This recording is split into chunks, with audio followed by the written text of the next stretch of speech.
মেখলা চাদর পরলে তো দেখতে অনেকখানি শাড়ির মতোই লাগে, তবে এটা না শাড়ির থেকেও অনেক বেশি সুন্দর। বেশ কিছুদিন আগে আমার মেখলা চাদর পরা একটা ভিডিও ভীষণভাবে ভাইরাল হয়েছিল।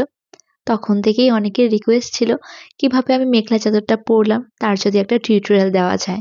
মেখলা পরার পরে দেখতে শাড়ির মতো লাগলেও এটা কিন্তু পুরোপুরি আলাদা একটা কনসেপ্ট। দুটো আলাদা পার্ট থাকে, একটা মেখলা অন্যটা চাদর। তবে এর সাথে কিন্তু শাড়ির মতোই ম্যাচিং ব্লাউজ পিস দেওয়া থাকে। আজকাল বাঙালি বিয়েবাড়িগুলোতে আগে পরে কিন্তু বেশ কয়েকটা অনুষ্ঠান থাকে, যেমন ধরো সঙ্গীত, হলদি, এরকম অনেক কিছু। তাছাড়া নিজের বিয়েতে ভাত কাপড় বা আইবুড়ো ভাত অনুষ্ঠানে এই মেখলা চাদর কিন্তু খুব সুন্দরভাবে ক্যারি করা যেতে পারে। তো মেখলাটা পরার জন্য আমি প্রথমে চাদরটাকে প্রপার পিন করে সেট করে রাখলাম।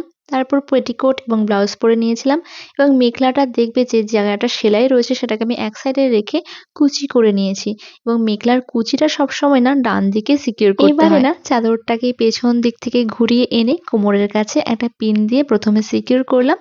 তারপর বাদবাকি চাদরটাকে ছোট ছোট করে দেখো প্লিট করে নিচ্ছি এবং প্রপার একটা প্লিট করা হয়ে গেলে চাদরের বর্ডারটাকেও না অনেকটা এরকম ভাবে প্লিট করে দিতে হবে। তারপর আমি সেটাকেও একটা পিন দিয়ে সিকিউর করে আবার অ্যাটাচ করে দিয়েছিলাম। মেখলা চাদর যদিও বা আসামের ঐতিহ্য, তবে আমার কিন্তু পড়তে বেশ ভালো লাগে। তোমাদের কেমন লাগে অবশ্যই জানিও। আর এত সুন্দর মেখলা চাদরটা না আমাকে বিএম এন্টারপ্রাইজ থেকে পাঠানো হয়েছিল।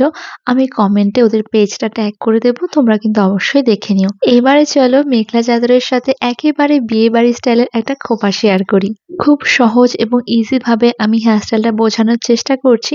শুরুতেই পুরো ক্রাউন সেকশনের চুলটাকে আলাদা করে একটা রাবার ব্যান্ড দিয়ে পনিটেল করে নিয়েছি। এইবারে এই পনিটেলের মাঝ বরাবর দেখো আমি একটু গ্যাপ করে নিলাম।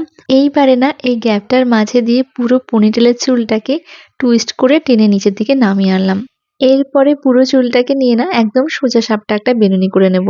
আলাদা কিচ্ছু করবার দরকার নেই। তোমাদের মধ্যে অনেকেরই লম্বা চুল রয়েছে এবং প্রায়শই আমাকে তারা বলো লম্বা চুলে বেনুনি ছাড়া আর কি হেয়ারস্টাইল করা যেতে পারে। তাদের জন্য আজকের এই হেয়ারস্টাইলটা খুবই আদর্শ, একবার অবশ্যই ট্রাই করে দেখো। এরপর বেনুনিটার চারপাশে না আমি বেশ কয়েকটা ববি পিন সেট করে দিয়েছি, যাতে যখন আমি বানটা করব সেটা প্রপার ভাবে সেট হয়ে থাকে, কোনোভাবেই খুলে না যায়।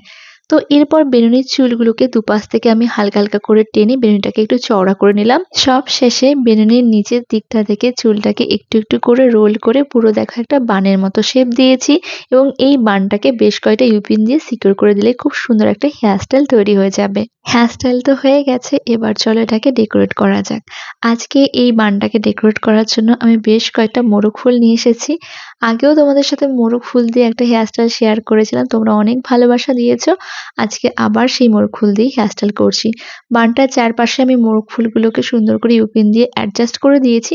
তবে খোপার মাঝখানটা কেমন জানি ফাঁকা ফাঁকা লাগছিল, তাই আমার যে রূপোর খোপার কাঁটাগুলো ছিল সেগুলোকে নিয়ে আবার একটু সাজিয়ে দিলাম। কেমন লাগলো অবশ্যই জানিও।